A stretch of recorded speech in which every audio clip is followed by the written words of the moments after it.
Must have.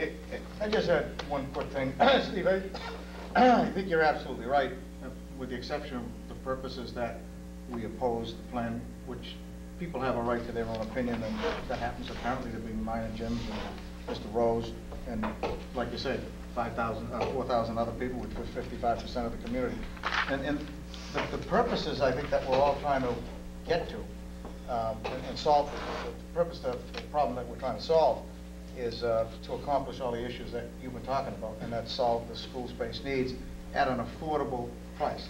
And the biggest problem I have is, all during these discussions, nobody has brought in the operational and maintenance cost that it's going to cost this community. Now, earlier this evening, if you remember, we're talking about the new growth revenues probably are going to be in the decrease, and they've been added into the tax levy limit, which reflects our operational budget. The problem I see is the cost to operate this new school, which will be adding another building to our list. I think we've got 5 now, we'll be adding the 6th building. When we add the 6th building to our fleet, we also add a cost factor of about $350,000 to operate it and maintain it.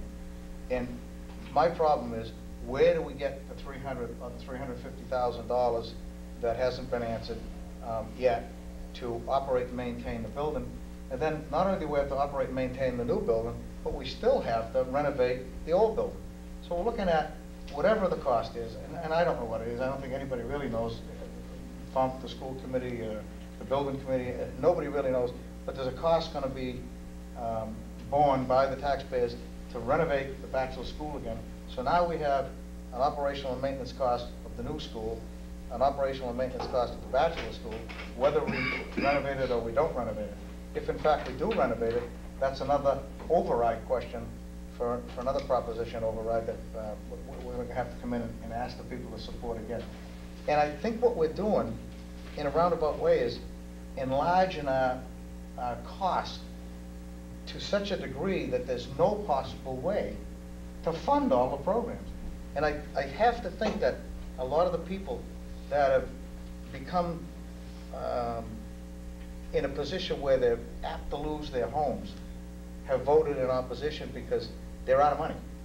And that's a legitimate reason to vote no on something when you don't have any money. I don't think people are necessarily voting, nor am I, against the Swan Pond School just because we're voting against the school. They're voting against it because there's a reason involved, and the reason is the affordability of the thing. They just don't have the finances to do it. We're all hurt. There's an economic slowdown in the country. There's people losing their jobs. Gasoline is anticipated to go to $3 a gallon by the end of the year. The light bills are going up. Cost of materials for everything you buy are going up. And their taxes are going to go up. And I think they're saying, you know, we'd like to do something, and I agree that they would like to do something. And I personally think that the thing that they want to do, that the something that they want to do is keep the school where it is, renovate it with the least amount of expense, and still do what's necessary to meet all the building needs, to meet the state standards, to meet the school needs, and provide everything that's needed for the children of the community. And there's just so many diverse areas. There's people that like to keep open space. There's people that think it's too far out of town. There's people that think the schools are going to cut out busing next year. There's people that think they can't afford bus user fees. There's so many things that play into the equation that I think that's why this Swan Pond School gets beat. There's just too many different areas and too many groups of people that add up to a big number that defeats the school. And if that's the case, then if in fact CCP or whatever other group that might come forward with an alternative plan to the problem that's acceptable to the whole community, it should be looked at. I'm not saying this is going to get defeated, and I'm not saying it's going to win. It's like Jim has always said, people are going to go into the voting booth and vote whatever their option is that they choose to vote on. If they vote successfully to build the Swan Pond, then you can bet I'll get behind the project and say, well, okay, they voted it that way, let's get on with it and do whatever we got to do. I don't agree to do that. That's not my position. My position is to keep the school in the center of town, because that's where I think number one it belongs. I think we can do it at a more affordable price, and affordable to probably everybody in the community, and it meets everybody's concerns. So That's the only reason. I don't think we should, once again, I don't think we should be battling it out. Whether we should or we shouldn't, it's entirely up to the voters. I mean, you know that as well as I do. That they'll make their decision when they go into the polling booth. I think it's up to this board, as a board of selectmen, to bring out everybody's opinions and represent everybody's feelings. I just know I've lived here a long, long time, probably longer than anybody in the town, and I've met so many people that are really financially strung out. And I hear it from them, and it's my position as a member of the board, if there's enough of them, that I have to represent their position as well as the people that want the school. So all I'm doing is looking at it from both areas. I'm representing the majority of the will of the people, and that's where I'm coming from. So that's about it. Just in relation to that, you know, it's nice to say that. It's nice to say it, but again, when it comes time to cutting positions, we haven't done it. When it comes time to vote in favor of question 4 last November, which has a direct impact on every taxpayer in this town. Sure, they're going to put more money in the back of their pocket, right? Roll back the state income tax. We're seeing the effects of it already, as far as reimbursement levels for cities and towns and programs that are being supported by the state right now that are being cut back, and the responsibility of picking up the tab for those coming right back here to the property tax owners. What little you're going to save in your paycheck by a 1% cut rollback in your income tax is going to cost you hundreds and hundreds of dollars more in costs associated with the lack of reimbursement from the state. Yet, you support question 4, then you cry about what the state's going to do to you. You know, and then you say, oh, the poor people out there who can't afford to, pay their taxes and can't afford to save a house, and the price of their gasoline, and so those are all facts of life and their reality, and that's true, and everybody's sympathetic towards that. And we're all living it, and we're all feeling it, but by the same token, we also have the responsibility to do what's most cost-effective to meet the needs of the town. And Swan Pond School, in relation to this specific question, in my mind, is it.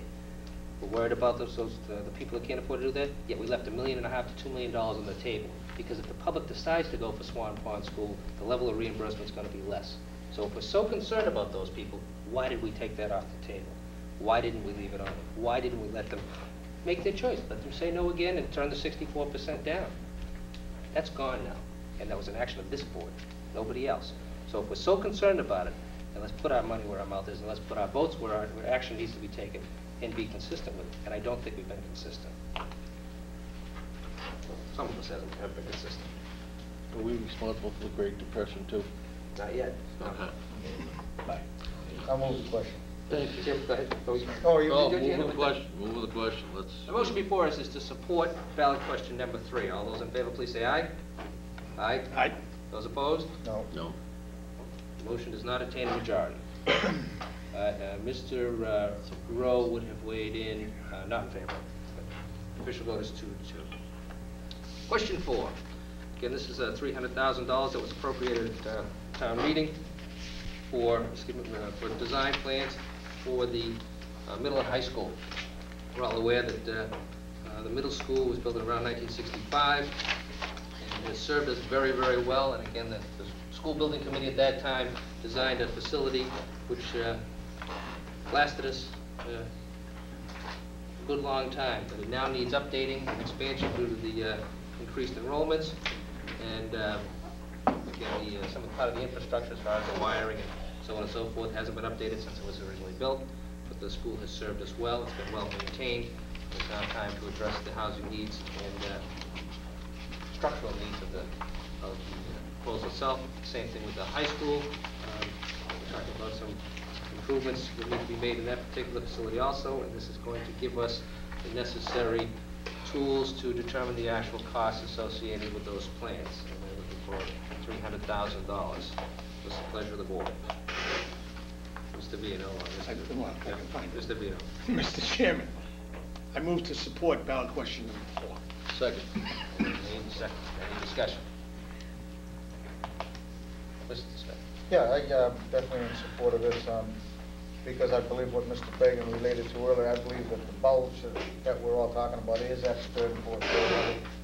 I believe it'll move into the middle school, then into the high school, and I'd be supportive of this particular expenditure to see just what the cost is going to be in relation to that bubble going through. So I will support the schematic design. Any other discussion in relation to motion before us? No, I think my position, Bill reiterated it, don't need here a third time. Okay, so motion before us is to support ballot question number 4. All those in favor, please say aye. Aye. Those opposed? Unanimous. Again, Mr.